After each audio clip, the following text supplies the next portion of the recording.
Evangelho de Jesus Cristo, segundo escreveu Lucas, no capítulo 7. Esta noite eu quero rememorar uma história que talvez seja uma das mais tocantes a mim nos Evangelhos. É o encontro de uma mulher que vai na casa de um fariseu, sem ter sido convidada, porque ela quer estar com Jesus. E ela viu uma oportunidade para isso. Jesus não costumava se afastar das pessoas deliberadamente.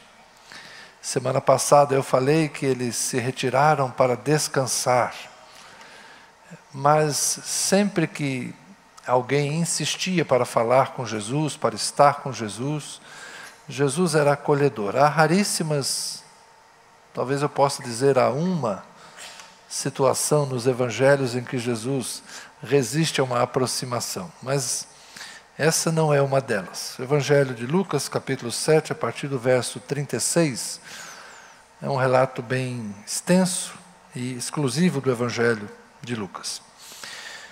Um dos fariseus convidou Jesus para que fosse jantar com ele.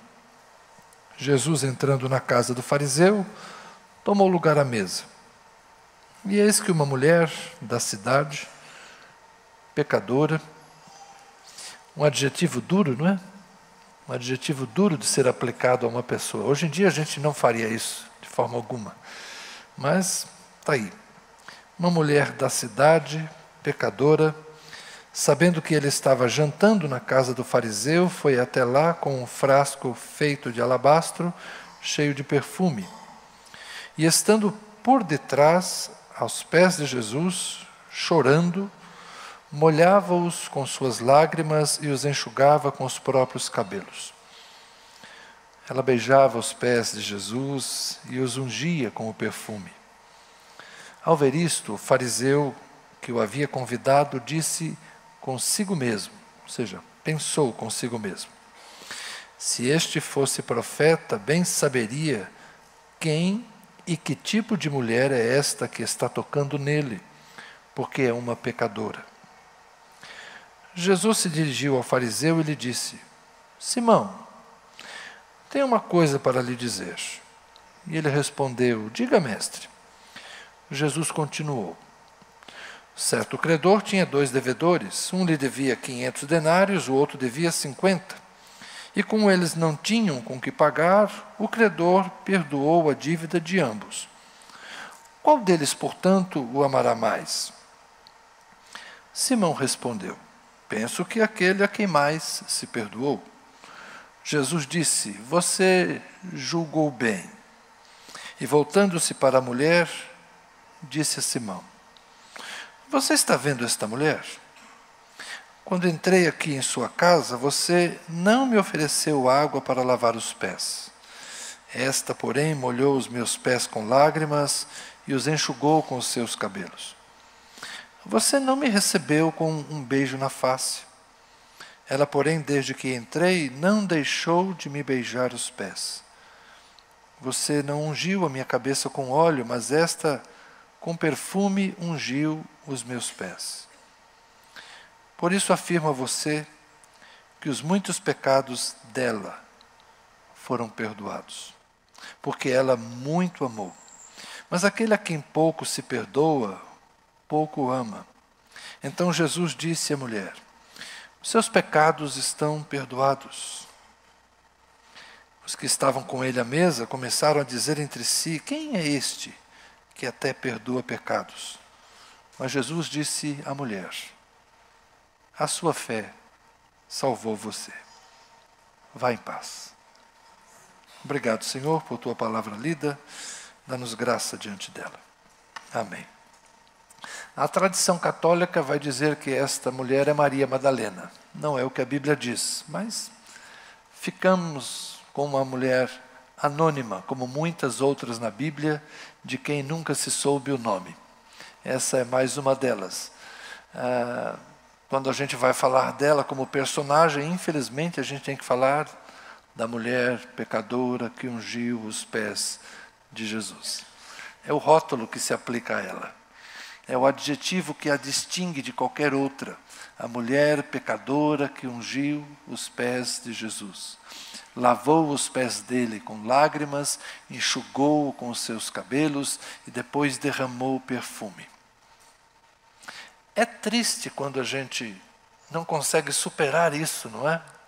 Sempre que eu leio esse texto, sempre que eu vou me referir a esta passagem, eu vou como que trazer à tona mais uma vez a condição daquela mulher antes que ela tivesse ouvido de Jesus: mulher, os teus pecados estão perdoados, a sua fé salvou você, vá em paz. Mas como a gente não sabe o nome dela, né, a gente poderia dizer: fulana de tal, vamos inventar aqui um nome. Que nome a gente poderia dizer? Um nome bonito da Bíblia? Esther. Uma Esther no Novo Testamento, né? Uma rainha, uma mulher que é reconhecida por piedade e por beleza no Antigo Testamento. Se nós pudéssemos dizer que esta mulher é uma Esther. Esther então foi perdoada e foi restaurada. Mas a gente não consegue falar do que aconteceu depois dela. A gente está preso à narrativa que se refere apenas a quem ela era antes desse encontro com Jesus. Mas eu creio que este foi um encontro transformador. Eu creio que esta mulher que entrou furtivamente na casa de um fariseu sem ser convidada e aproximou-se de Jesus por trás, porque não se sentia à vontade para olhar nos olhos dele. Jesus não estava sentado numa mesa como nós imaginamos, Jesus estava reclinado. Eles comiam mesmo que deitados, apoiados no braço esquerdo e comendo com a mão direita. Então, por isso que os pés de Jesus estavam para trás, uma posição meio que deitada, não é? E ela então se aproxima de Jesus sem lhe dirigir palavra. Ela simplesmente chora. Chora. E Jesus não se incomoda. É interessante que Jesus não fala imediatamente com ela. Jesus não lhe dirige palavra. Simplesmente ele aceita a manifestação de carinho que ela está fazendo, de arrependimento que ela está expressando. Jesus simplesmente deixa que ela se expresse da maneira como lhe parece melhor. Jesus vai lidar primeiro com o seu anfitrião. É o anfitrião que está pensando consigo mesmo. Ah, se esse homem fosse profeta, ele saberia quem e que tipo de mulher é esta. Mal sabia ele que Jesus sabia, né? Mas Jesus naquele momento não está preocupado com a mulher. Jesus agora está preocupado com seu anfitrião. E vai usar esta ocasião para primeiro tratar com esse outro Simão que está aqui no Novo Testamento. Há muitos homens chamados Simão. Este não é Simão Pedro, este não é Simão Zelote, é um outro Simão aqui, daqueles dias. Um nome muito comum entre os judeus naquela época. Então Jesus vai tratar primeiro com seu anfitrião.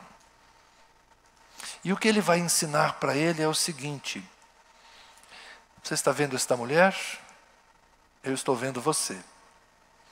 Ela teve estas atitudes, chorou, enxugou os meus pés com seus cabelos, derramou perfume, e você não fez nada parecido. Você não é um bom anfitrião. Você não me acolheu com a saudação própria dos judeus, que é um ósculo santo, um beijo na face. Tomem cuidado se um dia vocês forem na congregação cristã no Brasil. Homens, vocês serão beijados. É a saudação típica na congregação cristã no Brasil, o ósculo na face. Um dia minha mãe foi lá, meu pai resolveu buscá-la. Quando ele viu aquilo acontecer, ele vazou rapidinho, ficou esperando lá fora. Mas naquela época era uma tradição, e em outros povos ainda é, né? A cultura dos homens se oscularem, um beijo na face. Então Jesus diz para ele: você não fez isso por mim, você não me recebeu como um amigo próximo. Você não me ofereceu água para lavar os pés, você não me deu aí um óleo para passar na cabeça, você, enfim, não me recebeu muito bem. E vocês ouviram a leitura, vocês já compreenderam que Jesus faz uma parábola de alguém que é perdoado de uma dívida maior e outro que é perdoado de uma dívida menor. Quem tem mais gratidão? Jesus está dizendo para ele o seguinte: você não me recebeu tão bem porque você se acha muito bom. Você se acha suficientemente bom. E você está me recebendo como se fôssemos talvez iguais. Mas, como Jesus leu o pensamento dele, se este homem fosse um profeta, ele saberia. Provavelmente Jesus sabia que ele estava vendo Jesus como alguém menor que ele. Porque ele era um fariseu, ele era um guardador da lei. Talvez tivesse convidado Jesus por uma curiosidade, tivesse convidado Jesus porque quisesse conhecê-lo. Talvez o interesse dele foi fazer uma prova dos 9 para ter certeza quem era Jesus mesmo. E aquela circunstância inusitada de uma mulher pecadora tocando os pés dele fez Simão pensar: Jesus não é muita coisa não. Nós fariseus somos da pureza, nós gostamos da pureza. Nós tomamos banhos de purificação, nós temos os nossos ritos de purificação. A gente não toca em cadáver, a gente não toca em coisa imunda, a gente não come coisa impura, a gente não senta à mesa sem lavar cuidadosamente as mãos, nós somos da pureza. Mas este aí está sendo tocado por uma mulher impura e nem percebe. Então a posição de Simão é uma posição de aquilo que alguns hoje chamam de religiosidade. Eu quero falar um pouco com vocês sobre isso, não é? Hoje é muito comum as pessoas dizerem assim: isso é religiosidade, isso é religiosidade. Gente, religiosidade não é defeito, aliás, religiosidade é virtude. Eu sou religioso. Orar é religiosidade, ler a Bíblia é religiosidade. Nós estamos aqui no culto hoje por causa da nossa religiosidade. Você que está aí em casa, do outro lado, assistindo numa tela de televisão, você está aí por causa da sua religiosidade. Religiosidade é virtude, não é defeito. O fariseu é legalista, isso é outra coisa. A gente precisa aprender a dar adjetivos corretos. Eu já comecei falando do adjetivo duro lá da mulher, não é? Então a gente precisa parar de chamar coisa boa de coisa ruim. Ser religioso não é errado. Ser legalista é errado. Ser pretensioso é errado. Ser arrogante é errado. Ser hipócrita é errado. Estes eram os adjetivos que Jesus usava para os fariseus. Jesus não os acusava de serem religiosos. Jesus dizia: fariseus, hipócritas. Porque vocês se vestem bem por fora, mas dentro de vocês só tem rapina. Vocês fazem regras para que os outros cumpram, mas vocês mesmos não obedecem. Vocês fazem fardos pesados, ou seja, criam normas. Aí que eu digo que é legalismo. Criam regras e normas pesadas para que os outros se submetam, mas vocês mesmos não dão conta de cumpri-las. Então, esse tipo de religiosidade dos fariseus ainda continua existindo. Esse tipo de hipocrisia, e não é uma propriedade exclusiva da religiosidade cristã. Devem existir muçulmanos hipócritas. Deve existir hindus hipócritas. Deve existir cristãos hipócritas. Deve existir ateus hipócritas. Então a questão de ser legalista, de ser hipócrita, de falar uma coisa e fazer outra, isso não tem a ver necessariamente com religiosidade, tem a ver com a integridade do caráter. Então a primeira coisa que eu queria dizer para vocês é que isso não tem a ver com religiosidade. Tem a ver com hipocrisia, tem a ver com engano, tem a ver com mentira, tem a ver com falsidade.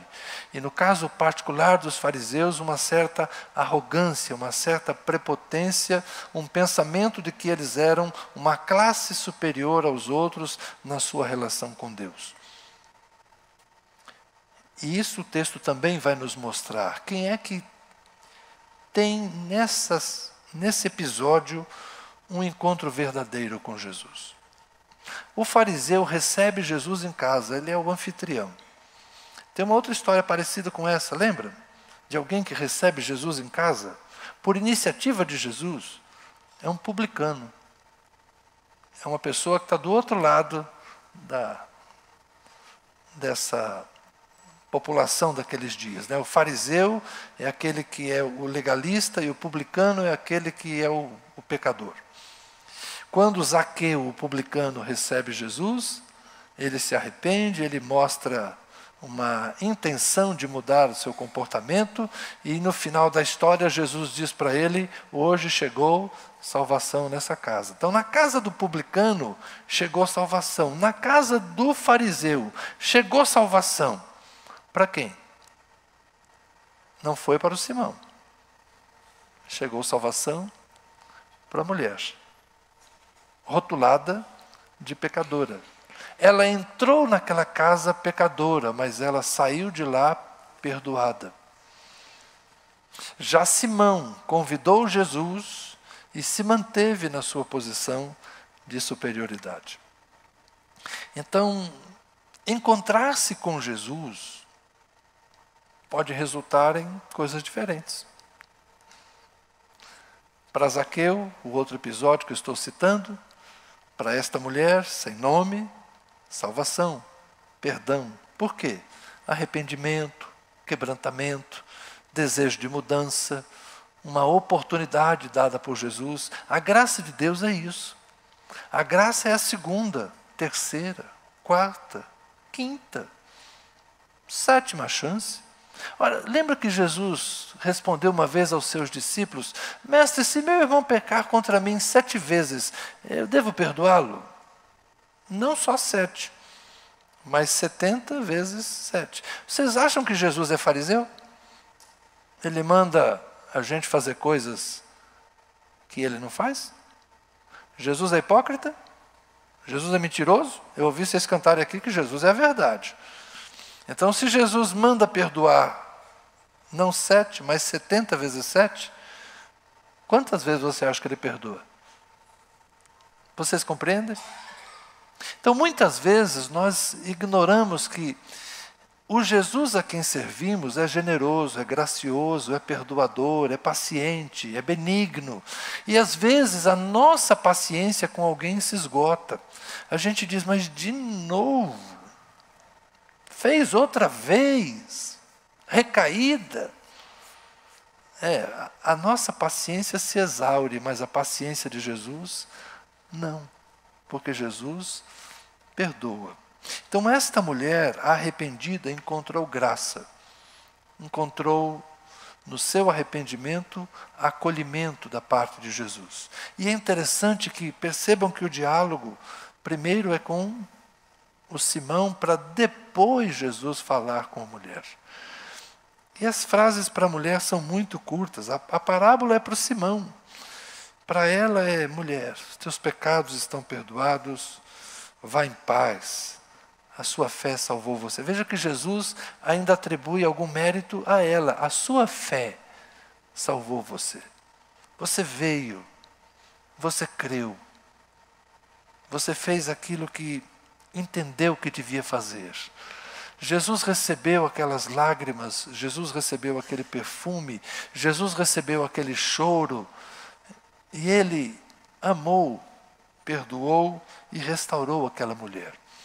Nós precisamos aprender a sermos como Jesus, sermos mais acolhedores com aqueles que estão verdadeiramente arrependidos. E temos que ter muito cuidado para não nos comportarmos como Simão. Porque nós que fomos abençoados por termos sido criados no Evangelho. Eu fui menino de igreja desde cedo, não é? Hoje pela manhã mesmo estava conversando com o pastor que trouxe a mensagem cedo. Ele estava falando: eu fui criado na igreja, não conhecia o mundo. Esse negócio que o pessoal fala do mundo, eu não sei como é que é. Eu falei: eu também não, pastor, também não andei por lá. Então, como a gente não andou pelo mundo, como a gente nunca foi viciado em droga, como a gente nunca foi promíscuo, como a gente nunca foi desonesto, como a gente nunca roubou de ninguém, a gente às vezes acha que é melhor do que os outros. Graças a Deus que nós fomos criados assim, gente. Graças a Deus que nós fomos poupados. Eu não me arrependo de não ter experimentado as coisas lá de fora. Ao contrário, eu agradeço a Deus por ter me guardado das coisas que ofendem a Deus e que no fundo vão me trazer prejuízo. Mas isso não faz de mim alguém melhor do que aqueles que de lá vieram. Talvez seja até o contrário, no sentido do amor e da gratidão. Como eu fui o bom menino, eu já contei para vocês que lá em casa nós somos 4 irmãos. Meus 3 irmãos tiveram um tempo que andaram longe da igreja. Eu fui o que sempre ficou pela igreja. Teve a fase de que um era roqueiro, o outro era da discoteca, o outro era da moto, e eu era o quê? O pastorzinho. O bullying em casa comigo, vai pastorzinho, vai para a igreja. O bullying em casa comigo era essa, porque eu ia para a igreja. Era isso. Mas eu não sou melhor que os meus irmãos por causa disso. Talvez em algumas vivências eles consigam ter mais compreensão e mais compaixão, porque eles experimentaram a dor de ter que chegar arrependido, quebrantado, confessando coisas que eles preferiam não ter feito. Então a gente tem que ter cuidado, né, quando a gente se acha melhor que os outros. Que bom, se você é moça de igreja, é homem de igreja, mulher de igreja, criado na igreja, se você é leitor da Bíblia, se você tem vivência em oração, se você tem intimidade com Deus, graças a Deus, agradeça ao Senhor, louve a Deus por isso. Mas não pense que não há graça, não há perdão, não há acolhimento para aqueles que vêm de uma situação totalmente inversa daquela que eu e você desfrutamos. Que bom que nós estamos aqui, mas Jesus vai acolher aqueles que a gente às vezes acha que não deveriam estar aqui. Porque essa é a sensação de Simão. Essa mulher não devia estar aqui. Essa mulher não devia estar tocando em Jesus. Ela não é bem-vinda. Mas para Jesus, ela foi bem-vinda. Então, essas questões de religiosidade, não é? Vamos melhorar o nosso vocabulário. Quando alguém disser que você é religioso, você pode falar assim: sou mesmo. Eu oro todo dia. Eu leio a Bíblia. Eu creio em Deus. Isso é ser religioso? Então eu sou. Não, mas eu quero dizer, você não é aquele tipo de religioso chato. Aí você explica para a pessoa: não, cara, eu não sou legalista. Eu entendo que a minha forma de viver a minha fé, ela é boa para mim. Mas isso não significa que eu tenho o direito de impô-la aos outros. Então a primeira correção que eu queria fazer com vocês é esta, né? Para a gente assumir que nós somos de fato religiosos. Tá bem? Eu sou religioso, confesso. Mas eu queria dizer uma outra coisa para vocês. Também é moda dizer e fazer diferenciação entre evangelho e religião. Muita gente agora me escreve assim: eu quero Jesus, mas eu não quero religião. Isso é incoerente. Eu entendo o que as pessoas querem dizer. A língua é dinâmica, as pessoas se expressam e nem sempre as pessoas têm muita compreensão do que eles estão dizendo. Mas isso é uma grande... Eu ia falar que é uma grande bobagem, mas eu vou ser mais generoso. Dizer que eu quero Jesus e não quero religião é incoerente. Por quê? Onde é que você ficou sabendo de Jesus? Por meio de quem? Do cristianismo. Não existe cristianismo sem Jesus. Mas você também não consegue chegar a Jesus sem cristianismo. E o cristianismo é uma religião. Nós cremos que Jesus é o Filho de Deus. Nós cremos que Jesus ressuscitou. Nós cremos que Jesus morreu pelos nossos pecados. Isso é uma religião, isso é um sistema religioso. É um sistema de crenças. O cristianismo é uma religião. Como é que você conheceu Jesus? Por meio do cristianismo. Ah, mas eu sou cristão. Eu acho engraçado que as pessoas falam, eu sou cristão, mas não sou da igreja. É outra incoerência. Porque a igreja é o corpo de Cristo. A igreja é o povo que crê em Jesus e são as pessoas que receberam o Espírito de Cristo em seu coração. Isso é ser igreja. Não, mas eu só quero Jesus, eu não quero igreja. Não tem jeito. Jesus e a igreja formam uma unidade. O que Jesus disse? Eu e o Pai somos um. Qual a oração de Jesus? Pai, eu peço que eu esteja neles da mesma forma que o Senhor está em mim. Que eu esteja em ti, que o Senhor esteja em mim e que nós estejamos neles. É coletivo. Não vai ter um Jesus só para você. Lamento dizer, você que acha que eu quero Jesus, não quero igreja, não vai ter um Jesus exclusivo. O Jesus que existe, o Jesus que está na igreja é o Jesus que está em você. Se ele está em você, você é parte da igreja. Se ele não está em você, você não é igreja. O que nós devemos entender é separarmos igreja enquanto instituição, comunidade local, da igreja mística, corpo de Cristo. Essa igreja, formada pelas pessoas que têm Jesus em seu coração, essa igreja não pode ser medida, ela não pode ser classificada com CNPJ, ela não pode ser localizada no Google Maps. De vez em quando alguém fala, tem igreja não sei aonde, aí você vai lá, Google Maps, cidade tal, igrejas na cidade tal, aparece um monte de balãozinho com cruzinha. Aí você localiza as igrejas. Você localizou o quê? Você localizou os templos. Onde é que está a igreja? A igreja está nas casas, a igreja está nas pessoas.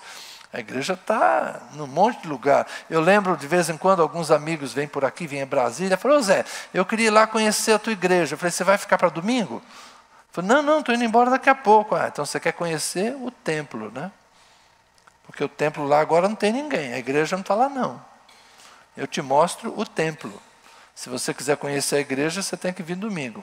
Porque tem um pessoal aqui que só vem domingo mesmo. Não é não? É a diferença, não é? A igreja são as pessoas. A gente sabe disso. Conceitualmente a gente sabe disso. O problema é quando a gente tem dificuldade de expressar. Então, quando as pessoas falam, eu quero Jesus, mas não quero o cristianismo, não tem como. Porque foi o cristianismo que preservou a história de Jesus. A Bíblia é produto do cristianismo. É produto da fé dos apóstolos. A fé da primeira igreja produziu a tradição, produziu as histórias, as narrativas, que depois foram transformadas em textos, produziu as cartas de Paulo, as cartas de Pedro, de Tiago, de Judas, de João. A Bíblia é produto de uma igreja. Deus usou pessoas, Deus inspirou homens para escrever o texto. Então, a Bíblia que você tem em suas mãos, ela é um produto da igreja cristã, do cristianismo. Então, não dá para ter Jesus sem cristianismo, porque o cristianismo é que nos apresenta Jesus. Não dá para ter Jesus sem ter igreja, sem ser igreja. Porque a igreja e Jesus são uma coisa só. O apóstolo Paulo definiu assim, nós somos o corpo, ele é o cabeça. O que talvez alguns de nós precisam aprender é que existem muitas formas de ser corpo de Cristo. E eu estava pensando em como é que eu explico isso para vocês. Eu estava lendo um livro interessante que o cara fala assim, nós precisamos pensar hoje em espiritualidades informais. Então não é que eu não quero religião, eu vou ser religioso. O cristianismo é uma religião. Jesus é adorado em ritos. Isso é religião. Jesus é anunciado por meio de uma pregação, de um ensino, de uma doutrina. Isso é religião. Mas eu quero ter uma espiritualidade informal. Não quero estar preso a um conjunto de regras, a um código legal, não quero estar preso a uma instituição. É uma espiritualidade informal. Seria mais ou menos o seguinte: no corpo humano, nós temos um esqueleto. O esqueleto é firme, duro. E tem gente que é osso duro mesmo, de roer. Né? Então, o esqueleto. Tem coisa na igreja que é esqueleto, é estrutura, é firme. E tem que ser assim. Foi feito para ser assim. Foi feito para ser resistente. Foi feito para só quebrar na pancada. A reforma protestante foi um trauma. Por quê? Porque a igreja é uma coisa rígida. A igreja romana, naquela época, era uma coisa rígida. Para cindir aquele negócio, para mudar, teve que ser um ortopedista. Foi lá, quebrou. Aí Lutero faz um negócio, vai para cá e vai para lá. Depois Lutero e Calvino e outros. Então, essa igreja mais estruturada, ela é como um esqueleto. Ela foi feita para ser assim. Mas tem outra coisa no corpo que é mais tranquila, que é a pele. Ela estica. Ainda bem que estica, né? O problema é que às vezes ela fica flácida também, né, gente? Mas isso aí, você tem que resolver esses problemas aí, meu irmão. A pele é permeável. A pele respira. A pele transpira. A pele é móvel, né? Mais fácil de... Vocês entenderam? Então você tem que ser corpo de Cristo. Você é parte da igreja. Alguns são da parte dura. Alguns são daquela parte intransigente. A turma dos catecismos, a turma lá, é isso aqui, tem que ser assim, tem que ser assado, tem que orar 3 da madrugada, a vigília tem que ser de no mínimo 3 horas, o jejum tem que ser de 24 horas, e jejum é jejum mesmo, para com esse negócio de jejum de chocolate, jejum de Coca-Cola, isso é besteira, tem que ficar sem comer. É o pessoal da linha dura. Né? A roupa de crente é essa, o lugar de crente é esse, crente não tem time, crente... Enfim. Falar em time, gente. Tavares está aqui hoje. Tavares se recuperou. Uma semana abençoada para Tavares. Semana passada ele não teve nem coragem de vir na igreja. Ele é vascaíno. Mas em certos lugares, crente não poderia, eu não poderia falar de futebol. Olha que heresia. O pastor falou de futebol no púlpito. É osso. É aquele pessoal que é osso, entendeu? Olha que absurdo, o pastor falar, no meio da mensagem falou de futebol. A turma do osso é assim. É tudo certo, tudo duro, tudo firme. Eu já estou na fase do ligamentos, músculos, nervos. Tem os sensíveis, né? Dos nervos, você não pode tocar, que já dói, né? Tem a turma que é nervo, mas, gente, tem aqueles que são pele. Eles respiram, transpiram e está tudo certo. Então escolha um tipo de expressão religiosa onde você esteja bem. Jesus não quis que todas as igrejas, as comunidades de fé, ou que a sua igreja fosse uma coisa só. Não é do interesse de Deus que nós sejamos todos iguais. Se fosse, Ele já tinha dado um jeito nisso. Não interessa a Deus que nós tenhamos uma única confissão de fé. Se Deus tivesse interesse nisso, não haveria tanta variedade de interpretação da Bíblia. Primeiro, ela seria bem menor. Ela seria muito menor. Uma pessoa só escreveria. E provavelmente seria o próprio Jesus, para ninguém poder questionar. É sério. Se Deus quisesse que a gente fosse igual, Ele saberia como fazer isso. Mas não interessa a Deus que nós sejamos iguais. Não interessa a Deus que a igreja tenha uma única forma de se expressar. Deus gosta da diversidade. Está aí a natureza para provar.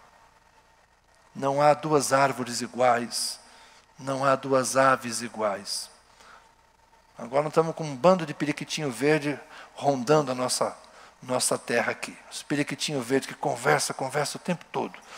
Se você pegar duas aves daquelas, eles parecem iguais, até que você pegue na mão e olhe com atenção. Tem diferença. Não há flores iguais. Acho que a única coisa que deve ser igual é piolho. Porque o piolho não foi feito por Deus, o piolho deve ter sido feito pelo diabo. Então Deus gosta da diversidade. Aliás, nós descobrimos, né, que hoje eu falei para o Davi uma coisa. Não foi Deus que fez o pequi. De jeito nenhum. Deus nunca faria algo com carne por fora e espinho por dentro. Isso é coisa do tentador. As coisas que são perigosas por dentro e carnudas por fora não vêm de Deus. Mas vamos lá, finalizando aqui a nossa conversa.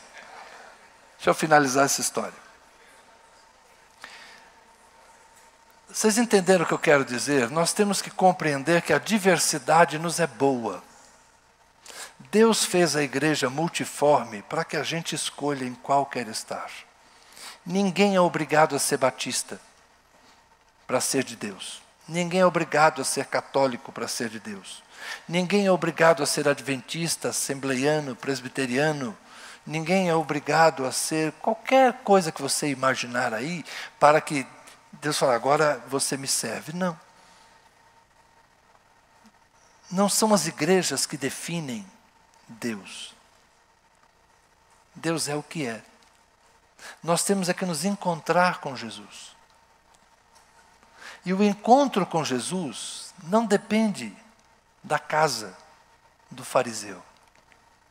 Depende do coração da mulher. A casa do fariseu pode não ser o melhor cenário, mas o coração daquela mulher alcançou Jesus. Então, tem lugares que talvez eu e você diríamos assim, Deus me livre, eu nunca iria naquela igreja. Mas quem sabe lá, alguém vai tocar em Jesus e Jesus vai dizer, hoje chegou salvação para você. Se não é o seu lugar, pode ser o lugar de outra pessoa. Ache o seu lugar. E fique em paz. Fique em paz. Nós não somos melhores, nós não somos maiores, mas nós podemos aprender com os evangelhos que o que Jesus realmente se importa é que a gente tenha arrependimento, quebrantamento e o ame verdadeiramente.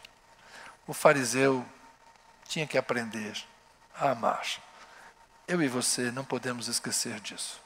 Vamos amar a Jesus, vamos amar as pessoas, vamos amar a nossa igreja, porque ela é a nossa igreja, e vamos amar os outros, porque eles são os outros, a quem Jesus mandou que nós amássemos também. Vamos orar? Senhor, obrigado, porque fomos preservados conhecendo o Evangelho. Fomos preservados conhecendo a Jesus. Obrigado porque eu te conheci na minha infância, Senhor. Obrigado porque o Senhor esteve comigo na minha adolescência, na minha época das descobertas, e o Senhor permanece comigo até agora. Obrigado porque o Senhor tem tido toda a paciência, Senhor, comigo nesses processos de vida e de transformação. Obrigado, Senhor, porque eu não estou sozinho. Tem tanta gente aqui comigo, Senhor, que também tem caminhado, que também tem ouvido, que também tem aprendido, que também tem crescido, Senhor. Mas hoje nós queremos um pouco mais de humildade e um tanto mais de amor, Senhor. Um tanto mais de gratidão, porque o Senhor nos aceitou, apesar dos nossos pecados não serem escandalosos. Ah, Senhor, a nossa vaidade, a nossa presunção, o nosso orgulho, às vezes o nosso egoísmo, aqueles pecados que quase não se nota, Senhor. O Senhor os conhece, nós também. Obrigado porque fomos perdoados e fomos acolhidos e temos sido amados pelo Senhor, e que nós mantenhamos essa posição de quem é recebido por graça, por misericórdia, para que nos lembremos, Senhor, que a mesma graça e a mesma misericórdia devem alcançar outras pessoas. Que nós não desistamos dos complicados, Senhor, dos difíceis, das cargas tortas que estão aí pelo mundo. Que a gente não desista, Senhor, daqueles que têm mais dificuldade para abandonar o pecado, abandonar um vício, abandonar um desvio de caráter, Senhor. Senhor, que nós tenhamos paciência, compaixão, misericórdia, e que aprendamos que a graça restaura, alcança, transforma aquele que verdadeiramente se arrepende. Obrigado, Senhor, porque se somos religiosos, estamos na boa religião, que anuncia Jesus, que crê em Jesus, que é o Filho de Deus. Obrigado porque a nossa fé não está posta em filosofias humanas, mas a nossa fé está posta no Filho de Deus que veio ao mundo para revelar-se. A nossa fé não está posta em ideias que foram plantadas e construídas por homens, mas está no Evangelho que foi anunciado como palavra do Pai. Nós cremos, Senhor, cremos em Jesus Cristo, cremos em sua revelação, cremos na morte expiatória, cremos na ressurreição, cremos, ó Deus, e confiamos na esperança da eternidade contigo. Estamos firmados, ó Deus, sobre uma rocha sólida, que é Jesus Cristo nosso Senhor. E é nesta fé inabalável que nós queremos permanecer até o dia de Cristo, Senhor. Mas que isso não nos torne intolerantes, que isso não nos torne arrogantes, que isso não nos torne presunçosos. Que o fato de estarmos firmes, ó Deus, não nos seja motivo de orgulho, mas de zelo, para que permaneçamos de pé, sustentados pelo Senhor. Quem está de pé, Senhor, tua palavra nos adverte, cuide para que não caia, que assim nós nos mantenhamos fiéis. Amém. Amém.